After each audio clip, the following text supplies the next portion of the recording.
Hey you guys, I thought I would do a video today, and before I tell you the theme of the video, I just want to explain a bit more about what I've got going on today. I just got off of work, so I'm pretty tired, I'm pretty sweaty. You'll just have to overlook that part, but I have a second job, and my second job is doing housekeeper work at a local motel. But since this thing with this virus has taken place, my second job has become my full-time job. And the reason for that is my full-time job, I work as a counselor and as a administrative supervisor at a therapist office here in my hometown. And due to the virus, we've had to close down. So therefore, that put me leaning heavily on my second job, which was a part-time job then, but it's now a full-time job. And this job is a more physical job. I do cleaning, I do maintenance, I do a little bit of groundskeeping, do a little bit of bookkeeping. I work in the office occasionally. So I kind of am a jack of all trades, but for the most part, I do housekeeping. And, I live here in the South, and this is summertime for us. And, it's nothing for us to go through a day and have 90-degree weather, So I'm a bit exhausted. I'm just physically, mentally, and spiritually drained. And I was gonna skip on the video for today because I'm just really tired, but something deep down inside told me, no, you're gonna do this video today. So here I am. And I was trying to think of, what could I discuss that I wouldn't have to put a lot of energy into because, honestly, I just don't have the energy. I don't have the energy to do any healing work. I don't have the energy to do any spell work. And, I was thinking to myself, I'm drained. I need to recharge. And that's exactly what I'm going to do when I get home. But, there's that little voice sometimes that we hear, and sometimes we may think it's us, our self-conscious, telling us what we need to do. But sometimes it's the goddess telling us what we're gonna do. And I think that may be what that little voice was in the back of my mind today, telling me that I was gonna do a video. So as I tell you guys all the time, please obey your goddess. And that's what I'm doing. So I thought, what could I discuss that really wouldn't take a lot of energy to get a point across? There's no point of doing any energy work, healing work, spell work if you don't have the energy to put into it, because, you are the one that's, manifesting that intention. You are the one that is manipulating and working with and, giving and receiving that energy. And if you're physically tired, you're spiritually tired. And sometimes if you're spiritually tired, you're physically tired. It works both ways. So I decided today for our theme that I would do a little story. And the story that I want to tell you guys is a story that's my story. It's a true story. It's a story from my childhood. And I believe this little story has something to offer. So if you would, have a seat and just listen. And I really hope you get something out of this. I hope you can resonate with something I'm saying and perhaps maybe even learn something as well. But I thought for today's theme, we would discuss my favorite little saying in the whole wide world: if you believe, you will receive. And I wanted to tell you guys where this little saying came from, why I love this little saying, and why I so much believe in this little saying. And it's something that, began in my childhood. And I guess I'll just start from there. But before I do, I almost forgot, I didn't bring an incense or a smudge or any Palo Santos today because, like I said, I just left work. But I did have some misting spray that I made some time ago, and I'm just going to spray a little bit of that to clear and to cleanse our space before we get started.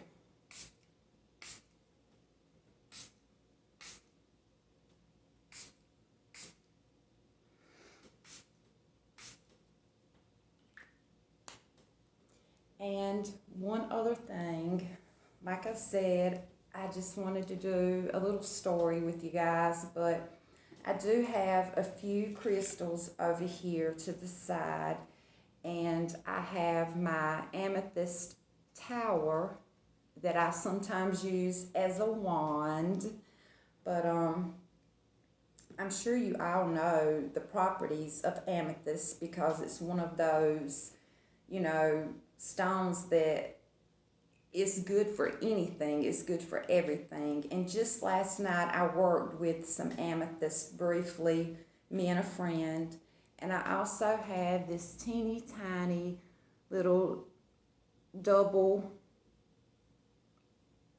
wand of rose quartz, and I guess it could be something that you may put on a necklace or a pendulum, but I just use it as a little stone, a little crystal. What I call my pocket rocks is small enough that I can carry it on my person. And I worked with my rose quartz wand last night, but it's at home, safe and sound under my pillow. So I figured I would bring this little guy, and I just thought I would let those hang out with us while I told you this little story. So here we go. When I was a little girl, I think I was probably 5 years old, I had this little silver bracelet. And it was a little bracelet, and it had a clasp on it, and it was like a chain type bracelet. I'm sure you know what I mean, like a chain style bracelet, like a chain that you wear around your neck. And I had this bracelet ever since I was a baby. I won't say I was a newborn baby, but I was under a year old. And it was gifted to me by my grandfather that I always called Papa. And anyway, I love this little bracelet. I wore it as a baby, and as I got older, I continued wearing it. And when I got to be about 5 years old, I had finally outgrown my bracelet, but I refused to give it up. And my grandmother would tell me all the time that I needed to put this bracelet up and save it for my baby girl one day. And I refused. I refused. I loved this bracelet. It had, a lot of sentimental value to me, and I wore it every day. And it had got to the point where I struggled to put this bracelet on. I literally, I would have to lay my arm out and put this bracelet around my wrist and force the clasp to hook. And it took some strength on my part, to actually get the bracelet to reach around my wrist. And this bracelet was so tight that sometimes it physically hurt when I wore it, but I still wore it. And at the end of the day, when I would get ready for bed, I would take my bracelet off, and I would have little indentions on my wrist from the little chain. That's how tight the bracelet was. And I just refused to give it up. I loved my little silver bracelet. It was nothing fancy, it was just a little silver bracelet. And one day, I was getting ready for school. I had overslept, and yes, I'm still struggling with that demon today. I oversleep on a daily basis, you guys. But I overslept, and I woke up and I seen the time, and I was rushing to get dressed. And any other time, I would take a few minutes and put my little bracelet on and do so very carefully because I knew it was too little. But that particular morning, I knew if I didn't hurry it along, I may miss the school bus.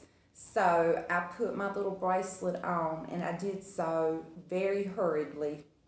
And when I did, my bracelet broke. And when my bracelet broke, so did my heart.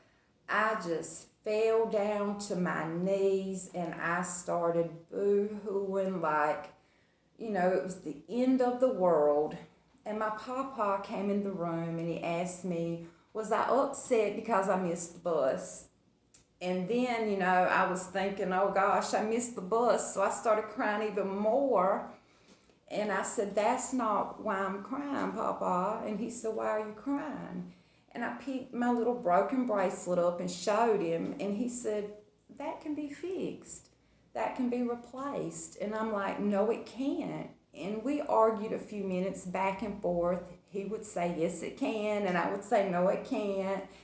And then finally he said, well, tell me why it can't be fixed. And I said, because this is the bracelet that you gave me when I was a baby. And you can't give me this same bracelet again because I'm not a baby anymore. And he said, oh, I understand. He said, it's got sentimental value to you. And he explained to me what that meant. And, I agreed. Yes, it does. And he said, well, what you need to do is go tell your grandma what happened. He said, and hopefully this morning she'll be Glenda and not Eveline. And that's something he used to always say to make me laugh because, as you guys know, Glenda is the good witch and Eveline is the wicked witch of the West, her sister. So I went in there and I asked my grandma, I said, are you Glenda this morning? And she said, it depends. What did you do? And I showed her my bracelet and she said, yes, I'm Glenda. And I was crying and I told her what happened. And she said, your papa can fix it. It's no big deal. She said, and if he can't fix it, he'll replace it. And I said, no, he can't. And I said, he gave me this when I was a baby and he can't give me this again. And she said, you just leave it to me and leave it to papa and we'll take care of it. She said, get your stuff and I'll drop you at school. So I went to school, and I came home from school, and I asked my grandma, first thing I did when I got there, I asked her, did he fix my bracelet? She said, no, not yet. And I said, did he replace it? She said, he tried to, but he hasn't had any luck yet, but give it some time. She said, do you believe that he can get this bracelet fixed or replaced? And I said, no, he can't. And she said, remember what I told you? That if you believe, you will receive. And I said, yes, Grandma, I know what you told me, but there's no way he can give me this back. And she said, if you believe, you'll get it back. And a few days went past, and every single day she would ask me, do you believe? And I would say, yes, I believe. And then I would walk away and I would think to myself, no, I don't believe. He can't get my bracelet replaced. He can't fix my bracelet.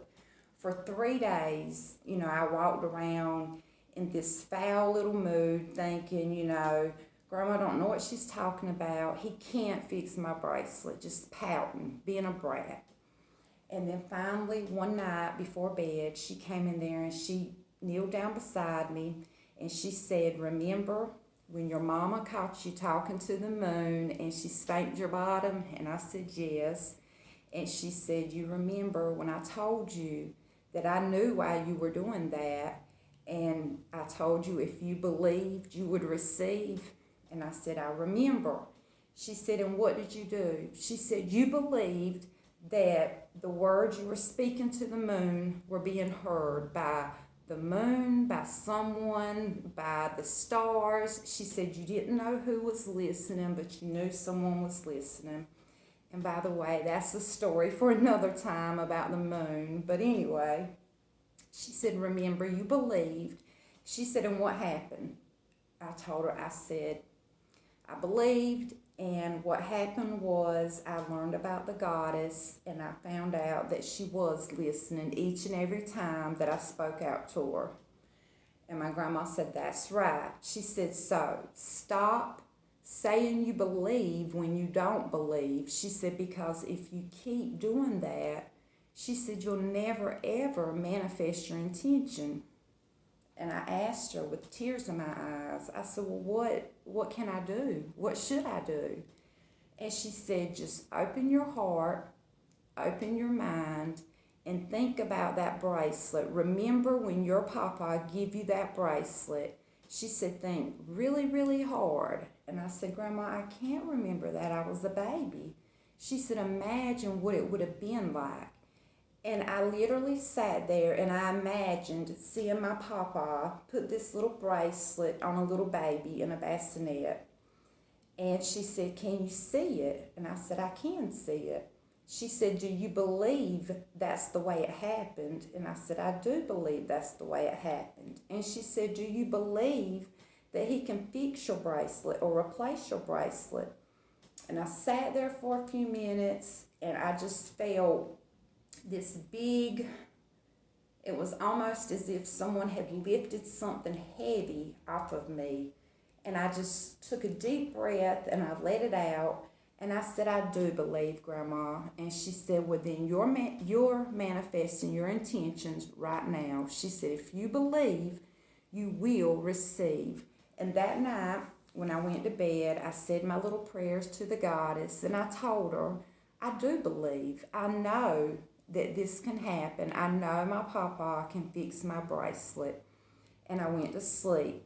And the next morning, when I woke up, my little silver bracelet was on my little wrist, and it was all clean and shiny.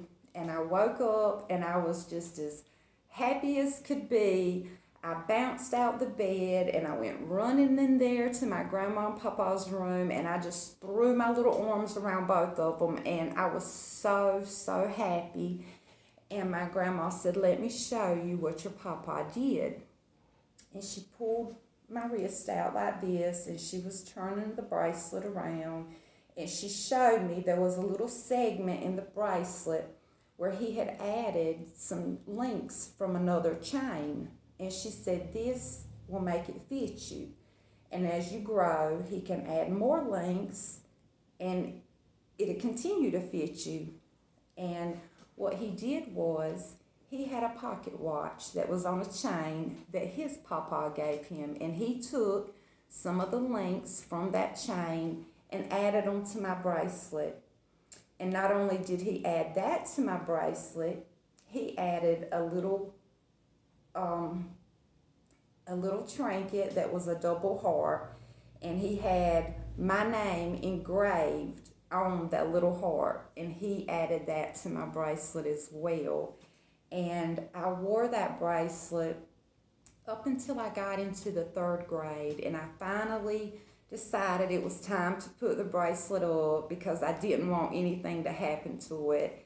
And I still today have that bracelet, and it means so very much to me. And each time I look at that bracelet, it reminds me just what my grandma taught me way back then, and that is, if you believe, you will receive. If you truly, truly want something with all of your heart, and you think about this thing, and you speak on the behalf of this thing, don't say, I wish, I hope, I need. Say it with, say it like it's happening. Say it like it's already happened. Say, for instance, my bracelet is fixed. My bracelet will be fixed in the morning. My bracelet is no longer broken. Say it with conviction. Say it as if you believe it. Say it as if it has already happened or it's in the process of happening that very moment. And you can manifest your intention each and every time. And just like my grandma told me way back then, if you believe, you will receive. That is the biggest truth that she's ever told me, because those few simple words are the key to everything. Everything you desire, everything you need, everything you want, everything you long for. Those words right there, they tell you exactly how to get those things that you want, you need, you desire. And let me add this, you guys. The goddess, she works on her own time. The universe, it works on its own time. So we may not get it right then at that moment. We may not get it, that day, maybe not even that week or that month. But if we believe, we will receive. If we truly, in our hearts, see ourselves in this way of getting what we desire, it will happen. So just like me learning as a little girl about believing, I learned, through believing, how to manifest my intentions. And like I said, I just wanted to share that with you guys today. I'm just really drained from work. I didn't feel like I had the energy